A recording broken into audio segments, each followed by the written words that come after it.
So I want you to picture your daily commute tomorrow. You're just driving along, and suddenly, the person in the lane right next to you passes so incredibly close that your side mirrors actually grind against each other. Yeah, that sound alone is terrifying. Right. For you, your heart leaps into your throat. It's, basically a near-death experience. But for them, it's just a calculated, totally acceptable risk. So, welcome to the asphalt battlefield. That's the right way to put it, honestly. We really like to think of our commute as this purely mechanical process, right? You get in the car, you follow the painted lines, stop at the red lights, and physics just does the rest. It feels like a system built on solid, reliable rules. Well, yeah, I mean, it is a comforting thought. We desperately want to believe that physical infrastructure creates this predictable reality for us. But today, we are shattering that illusion. For this deep dive, we are pulling apart a stack of intelligence that proves modern urban roads have transformed from simple transport corridors into these, psychological pressure cookers, and in some terrifying cases, active tactical environments. Exactly, and the sources we have today are just incredible. Yeah, we are looking at the Thiruvananthapuram Traffic Safety Compendium that was compiled for the Motor Vehicles Department and the Kerala Traffic Police. And we're pairing that with this massive analytical ebook titled Urban Road Conflict. Both of these are from May 2026. And what makes this intelligence so compelling is the raw data it's actually built on. I mean, we aren't looking at dry historical accident statistics here. Not at all. This is ground-level operational intelligence. It's synthesized from citizen dashcam logs, active threat briefs, and operational surveillance reports that cover the Thiruvananthapuram city and the NH66 bypass corridors. So we aren't just talking about, quote-unquote bad drivers today. We are looking at a complete behavioral inversion of traffic. Like a total shift. We're exploring surveillance matrices hiding right there in the morning rush hour and what it actually takes to survive an urban road network. Yeah. The core thesis here from the sources is mind-blowing. It argues that modern traffic conflict is not mechanical. It is deeply fundamentally behavioral. Right, it's about the human element. Okay, let's unpack this. Where exactly does this behavioral shift manifest the most? Well, to understand the behavior, you first have to look at the geography of risk. If you map out the pressure points, the high-velocity NH66 bypass, it emerges as the most volatile zone. Because of the speed? Partially, yeah. You have this massive high-speed arterial road violently mixing with unregulated construction diversions and missing service roads. It's chaos. But it's not just the wide open spaces, though, is it? It's the structural bottlenecks where things get really intense, like take the Auckland Bridge, for example. Oh, absolutely. It crosses the lake, so it's this vital link, but its physical width is heavily restricted. Yeah. And then you hit the Technopark Phase 3 signal. Yeah, that intersection is a textbook what they call conflict compression zone. Conflict compression zone. That sounds intense. It is. At Technopark, you have these really dense IT commuter crowds, which is essentially a massive economic pressure point. And they're instantly mixing with heavy transit buses, industrial fuel tankers, delivery riders. Just everyone crammed together. Exactly. And they are all fiercely competing for the exact same shrinking sliver of asphalt. And that competition for space leads to this terrifying phenomenon. The traffic analysts actually have a specific name for it in the text. They call it airbrushing. Yeah, that term is so descriptive. When I first saw the term, I pictured photo editing. But on the road, airbrushing is when drivers and riders execute passes with literally less than a single inch of clearance. Just inches away from disaster. Right. They are scraping outer rearview mirrors and bodywork as they blow past. What's fascinating here is the underlying psychology. It's a perfect metric of how driving culture has fundamentally changed. A decade ago, drivers perceived distance as a safety buffer. Like a cushion. Yeah, a cushion. But today, they perceive distance as a vacuum. It's viewed as wasted space or an unused opportunity. Wow. So when a driver sees a gap, they feel this overwhelming psychological compulsion to just fill it, completely disregarding the physical geometry of their own vehicle. It's like playing a lethal game of Tetris. That's exactly what it's like. You know that feeling when the screen is filling up and you're frantically trying to fit geometric shapes into rapidly disappearing gaps? Just yesterday, I watched a guy in an auto rickshaw try to squeeze through a gap between a bus and a barricade that mathematically did not exist. Right, but they try anyway. You could see it in his eyes. He genuinely believed reality would just bend for him. But I have to ask you, is this just a total lack of spatial awareness? Or are they actually trusting complete strangers with their lives over a 1-inch margin of error? It is entirely a calculated gamble, but it is driven by a cognitive flaw known as the gap illusion. The gap illusion. Yeah, this is at the very heart of two-wheeler risk culture. The human brain is generally decent at judging the speed of a large, wide object like a bus. Yeah. But a highly maneuverable motorcycle has a very narrow frontal profile. Oh, so it's harder to track. Precisely. The gap illusion occurs because the human visual cortex misjudges the velocity and the time to collision of that narrow profile. So a rider sees a gap closing, and their brain literally trips them into believing their maneuvering skill can outsmart the physics of that closing space. Oh, wow. Mhm. So they literally see a possibility where physics guarantees a crash. They do. They drastically overestimate their own capability and underestimate the ambient risk around them. And, this isn't just about weaving through traffic. It is compounded by behavioral violations. What?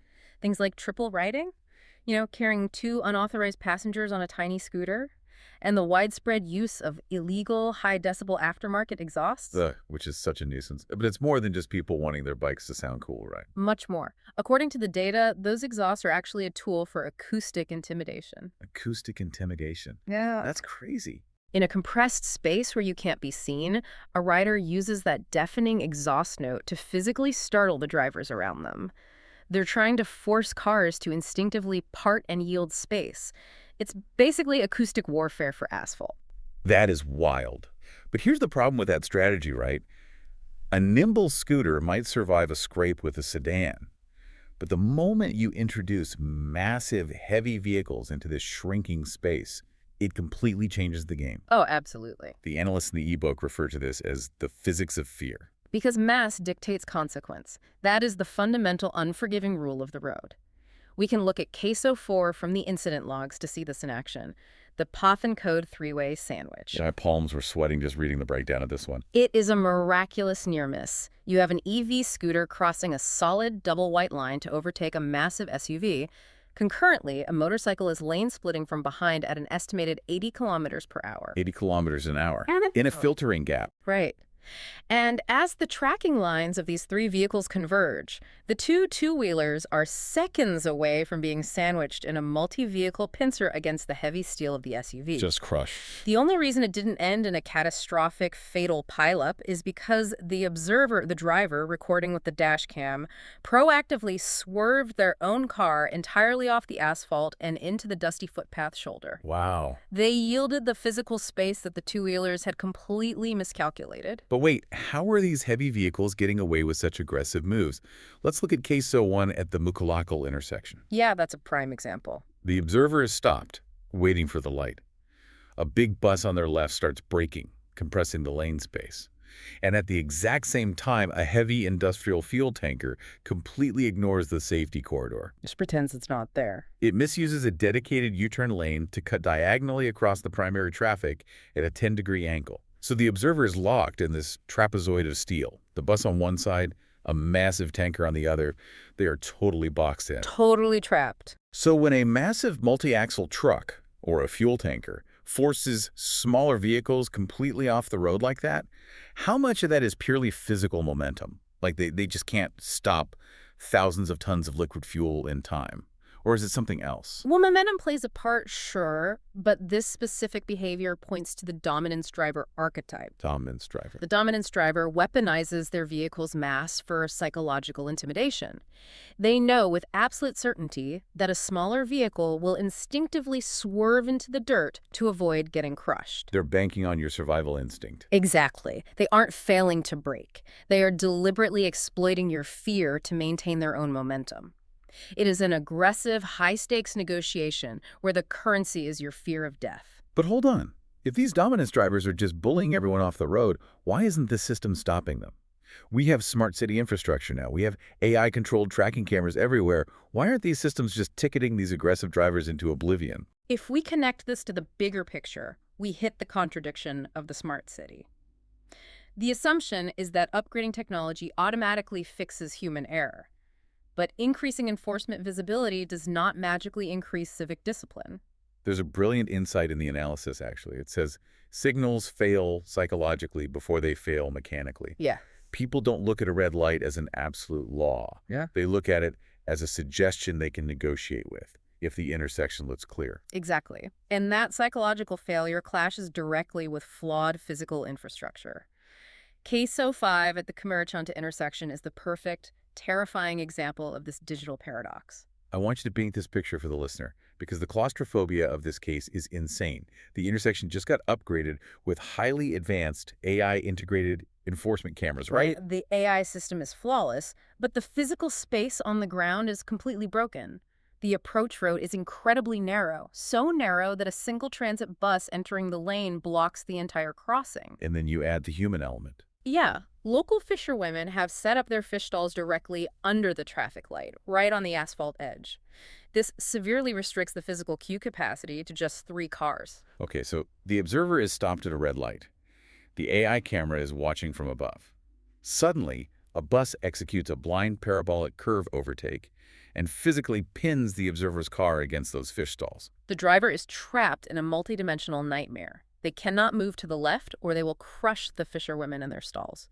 They cannot stay put because the bus's heavy tire is actively pressing into their front bumper, threatening to crumple the car. And they cannot move forward to escape the bus. Nope.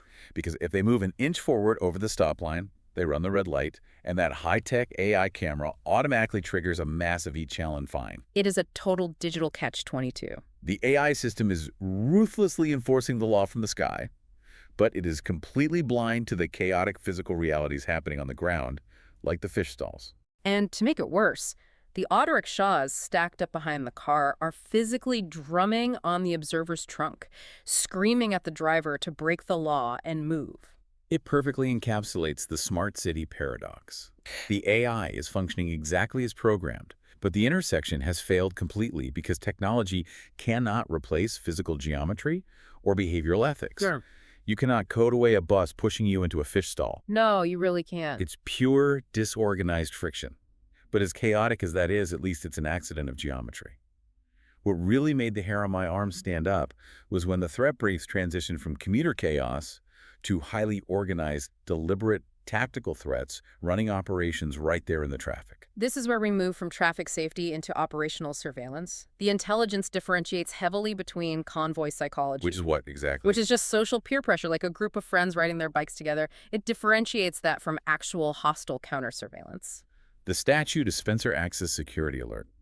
This reads like an espionage thriller, but it happened during a Tuesday morning commute. It's wild. Analysts tracked a matrix involving 2 specific vehicles, an agile Honda Activa scooter and a high-powered Royal Enfield motorcycle. And they were executing a highly calculated leapfrog tactic. The goal was to track a target vehicle through a sensitive government and financial zone. To do this without being noticed, the scooter and the motorcycle would constantly rotate positions. Makes sense. The scooter can filter tightly through gridlock, while the Enfield has the torque to rapidly accelerate and close long gaps when the traffic opens up. And they would intentionally break contact for 20 minutes to avoid suspicion and then reacquire the target in a loitering pursuit. They matched the target's deceleration perfectly, managing the gap distance so they never looked like they were together before finally dissolving into the heavy traffic. It's a highly sophisticated operation. And it's not always just gathering intelligence either. Sometimes they actively strike. Let's talk about pre-incident sandwiching. This was heavily documented near the Ayurveda College. A target car was deliberately boxed into a parking lot by 2 auto rickshaws operating in a front and rear sandwich formation. Just trapping them. They blocked the exits entirely. When the car finally forced its way out, a third vehicle, a Royal Enfield, positioned itself directly ahead of the car as a pacer. And the rider just kept his right indicator flashing but sat there, completely stationary. Yes. By acting as a static roadblock with an indicator, the pacer forces the target vehicle to overtake on a highly predictable, narrow path. The exact moment the target committed to the overtake, another auto rickshaw executed a blind, high-risk U-turn from the far right lane, cutting directly across the target's nose, and brake-checked them. They stopped with a less than half an inch of clearance. The target had to violently swerve their car onto the physical curb just to avoid a collision. It's terrifying coordination. And then there's the Thampanor flyover drop-off. A red motorcycle overtakes a car. The passenger on the back turns around and flashes 4 distinct hand signals at the car.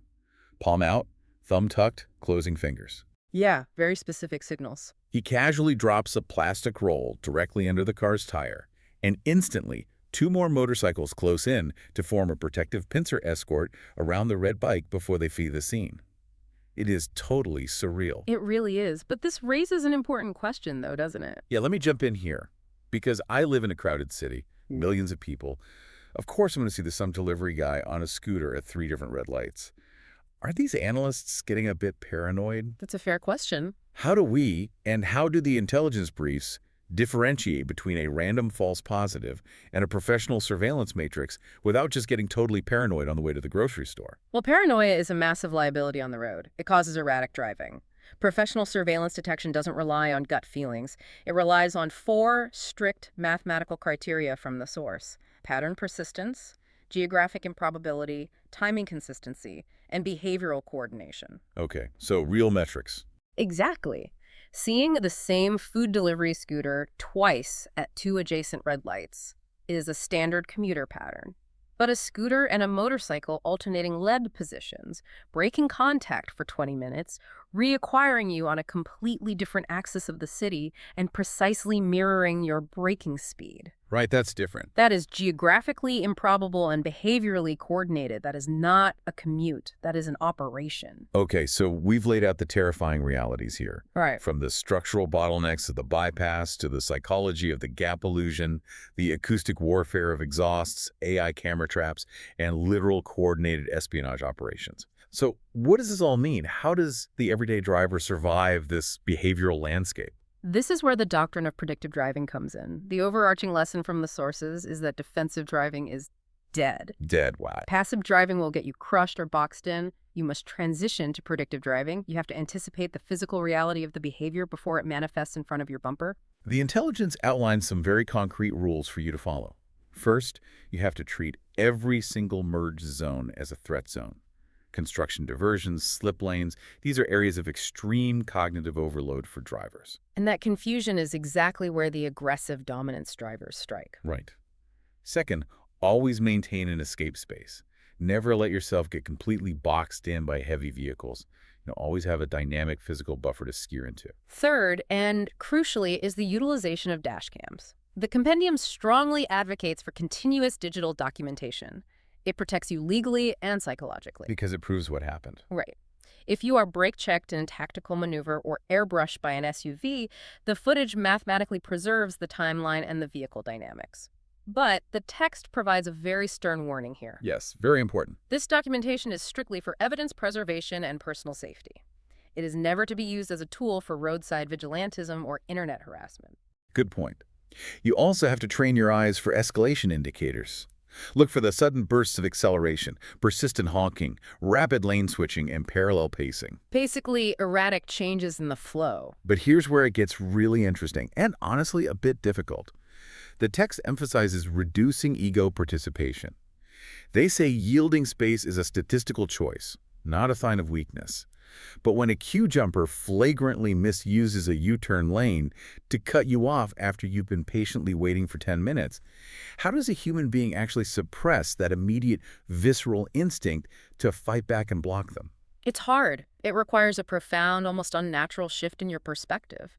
When you react with your ego, when you edge forward to block that queue jumper to teach them a lesson in fairness, you are willingly stepping into their conflict geometry. You're joining their game. Exactly. You are choosing to expose your physical vehicle and your life to their unpredictable, aggressive physics. Reducing ego participation means realizing that the queue jumper is offering you a statistical gamble. Yielding this space is simply you deciding not to place a bet. You aren't losing the interaction. You are mathematically eliminating your exposure to danger. Mathematically eliminating your exposure.